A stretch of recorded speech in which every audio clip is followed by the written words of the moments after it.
আজকে সন্ধ্যার নাস্তার আয়োজনে ছিল এগ স্যান্ডউইচ। বাসায় হাতের কাছে থাকা খুব অল্প উপকরণ আর খুব কম সময়ে আপনি বানিয়ে ফেলতে পারবেন এই মজাদার এগ স্যান্ডউইচটি।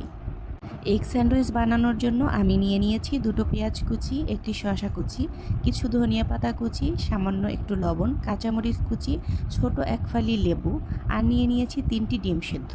সাথে আরও নিয়ে নিয়েছি মেয়োনিজ, টমেটো সস আর পাউরুটি। এবার আমি পাউরুটি ছাড়া বাকি সব উপকরণগুলো একটি বোলে নিয়ে খুব আলতোভাবে মাখিয়ে নিয়েছি। পাউরুটিগুলো আমি আগেই চুলায় একটু হালকাভাবে সেঁকে নিয়েছি। এখন পালা স্যান্ডউইচগুলো রেডি করার। এখন আমি একটি পাউরুটির উপরে পরিমাণ মতো মাখানো মশলা দিয়ে উপরে আরেকটি পাউরুটি দিয়ে ভালোভাবে ঢেকে মাঝখান থেকে কেটে নিলেই রেডি মজাদার এগ স্যান্ডউইচ। স্যান্ডউইচগুলোর মধ্যে আমি আরও একটু টমেটো সস দিয়ে নিলাম, কারণ আমি সসটা খেতে একটু বেশি পছন্দ করি। আপনারা যারা আমার মতো সস খেতে একটু বেশি পছন্দ করেন তারা আরও এক্সট্রাভাবে একটু সস দিয়ে নেবেন।